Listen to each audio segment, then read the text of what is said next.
Two other things that separate osteopathic medicine is our bodies have amazing abilities intrinsically to heal themselves.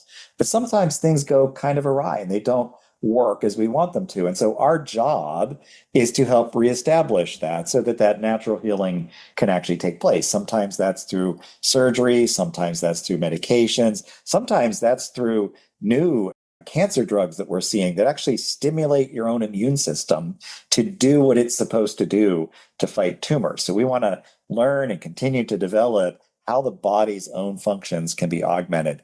And then the last is the use of manipulation, the use of our hands as a tool to be able to treat certain problems with the musculoskeletal system that can overall impede our health and reduce how functional we are. So those three things separate how we train our physicians that's differently. And then I'm sure as we're going on, we'll talk a little bit more how where we train them also affects the end product.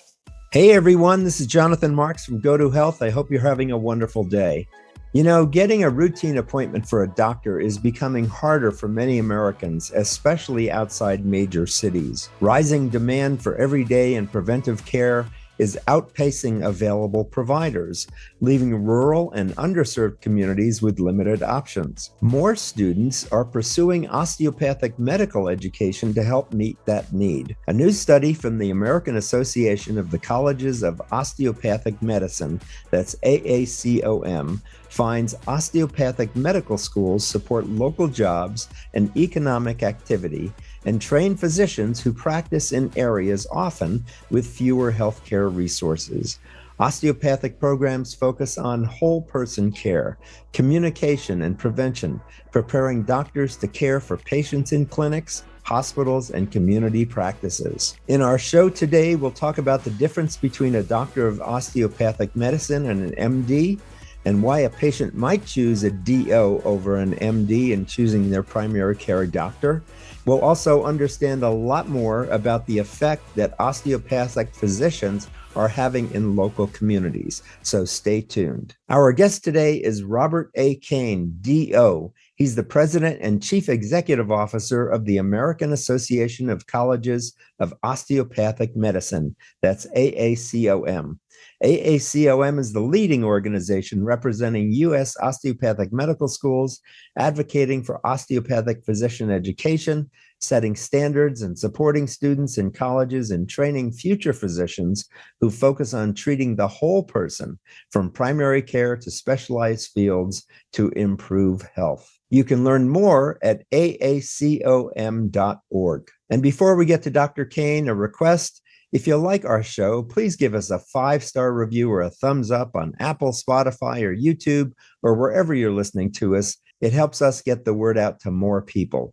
Thanks so much in advance. So welcome to the show, Dr. Robert Cain. How are you today? I'm doing well. Thank you for having me. Good. We're glad you're here. So tell us, doctor, what is the difference between a doctor of osteopathic medicine, otherwise known as a DO, versus a medical doctor, an MD? What's the difference between those two types of doctors? So as you're pointing out, we'll start with the fact that in the US today, there are two medical degrees, DO and MD. Both are fully licensed to practice medicine and surgery unrestricted and independently. Mm-hmm. One of those pathways to a medical degree, DO, osteopathic medicine, heavily emphasizes the person in front of you. So it has a philosophy-based approach to medical education, tries to give a framework through which we want all of our graduates to see and practice medicine. And so that framework is very much about looking at the whole person, understanding them, mind, body, and spirit as you take care of each of them. So think of it as instead of reducing patients into the individual systems and parts, that we really want to see them as the collective whole. And so it's about a mindset that we try to instill into the students beginning very early in their medical education journey. Two other things that separate osteopathic medicine is our bodies have amazing abilities intrinsically to heal themselves.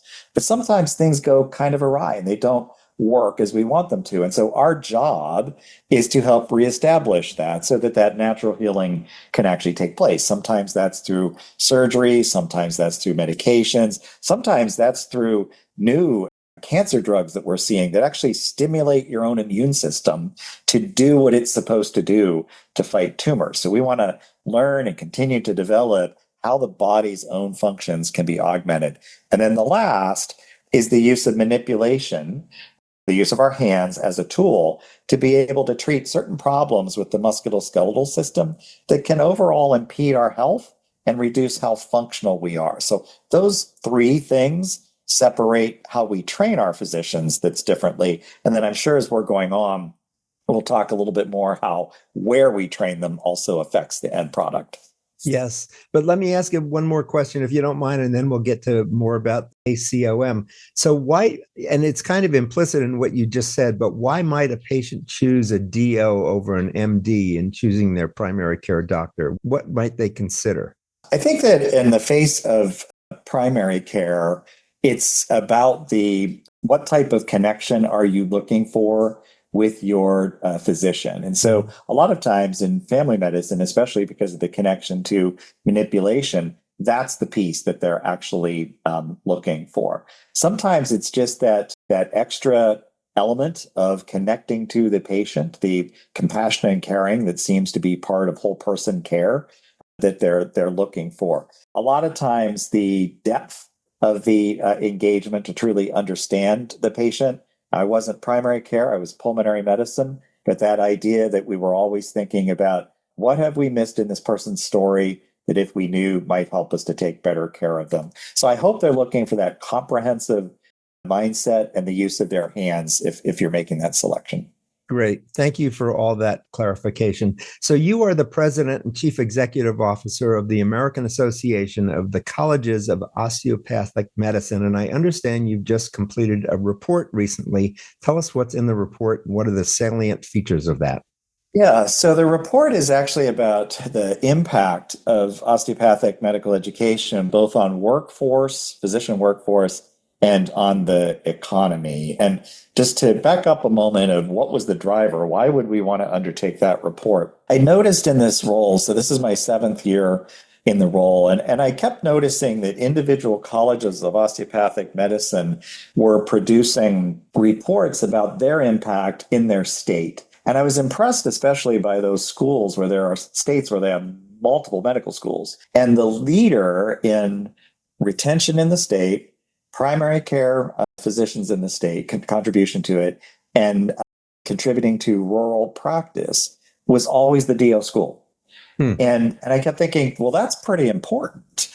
And they may be telling their story in, say, Michigan or West Virginia, but what would happen if we could tell that story nationally and be able to show that as we look at this complicated healthcare system with all the challenges that we face, what's the piece we're playing? What's the difference we're making? And can we put that together? So we brought this report together for that purpose. And it has, as I've mentioned, these two elements, workforce and economics. And indeed, what it has helped us to see is that the schools in general across the country are doing a great job graduating more than half of their physicians moving into primary care, and about a quarter of their physicians moving into some of the highest need specialties in medicine, things like psychiatry, general surgery, emergency medicine, obstetrics, other entry points then into the healthcare system.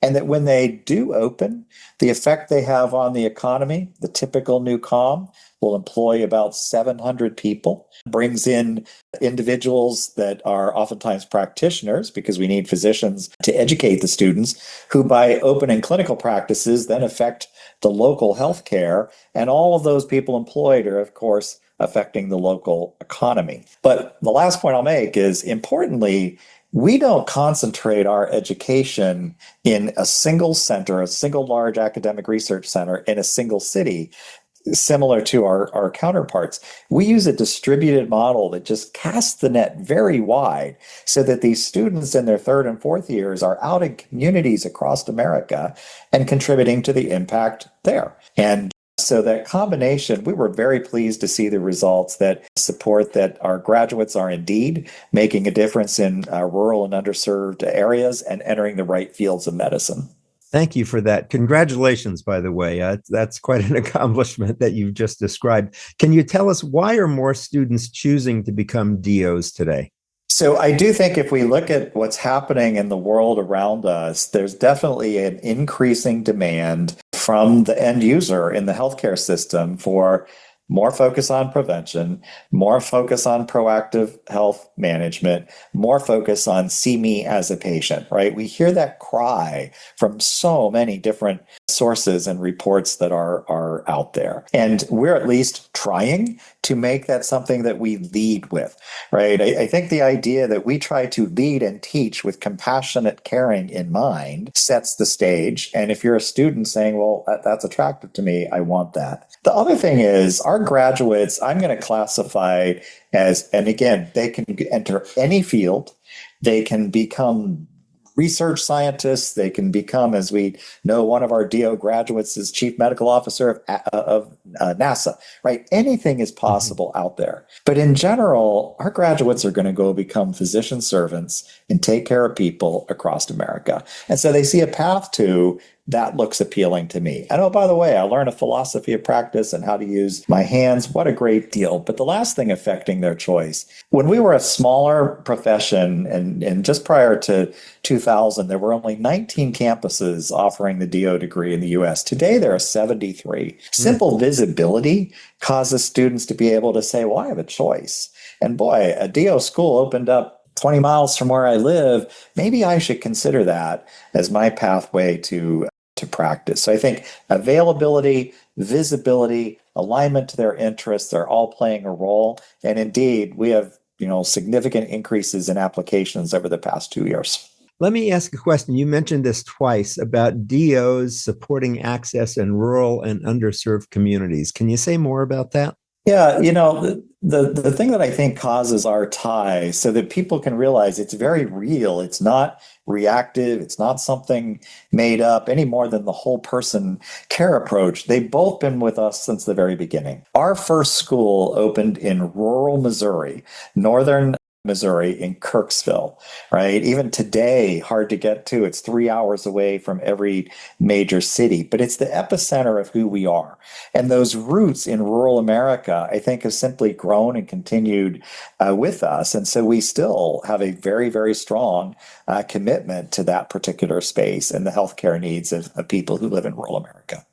That's so important because I know with the federal cutbacks in funding, rural communities are really being severely affected, aren't they? That looks like that's going to be the case. And so continuing to have the right commitment and to make the right ties, like our goal and the reason, this, again, parts of this report, a combination of the medical school, the local institution, and the community working together, we think we can make a bigger difference and bigger impact in that space than maybe historical, where rural care and care in smaller communities been an afterthought. Importantly, though, 80% of healthcare in the US happens outside of the large academic health centers, only 20% inside of them. And we think it's time that a lot more attention is spent on that part of the healthcare system. Good for you. So let me just ask a final question. What should students know if they're considering osteopathic medical school? Is there anything special you'd like to get out to them? Well, I think that the idea of being part of a growing profession, right, a vibrant profession that really is looking at how do I change the healthcare system as an individual? How do we change it as part of a system? And that wants to have that focus on prevention and proactive care. This is the pathway for you, and it can lead to an exciting career. Good. Any other questions I should have asked that I didn't, or is there a final message you'd like to leave with people today, Doctor? Well, I'll just remind everyone that if you are looking for additional information, whether you're a student wanting to know about the application service or the pathway to medical school, AACOM.org is our website. There's also a wealth of information otherwise there about osteopathic medical education and osteopathic medicine. But hopefully we shared a few points that may say that we're trying to do our best with every new school and every new graduating class to make a difference in the U.S. healthcare system. You know, Robert, I learned a lot today. I want to thank you for coming on the show. Thank you so much. Thanks for having me. We've been talking with Robert A. Cain, DO. He's the president and chief executive officer of the American Association of Colleges of Osteopathic Medicine. That's AACOM. AACOM is the leading organization representing U.S. osteopathic medical schools, advocating for osteopathic physician education, setting standards, and supporting students in colleges and training future physicians who focus on treating the whole person, from primary care to specialized fields, to improve health. You can learn more at aacom.org. Thanks again for being with us today, Dr. Cain. Thank you. Have a great day. You too. Thanks, everybody, for listening. We really appreciate your being here. This has been Jonathan Marx with GoToHealth, and as we say at the end of every show, go to health. God bless. We'll see you again next time. Thank you for tuning in today to Go to Health. You are one of almost 10,000 people per day who enjoy the evidence-based health information offered by our guest health experts. You can watch us on our website and YouTube and listen to us on 8 podcast networks.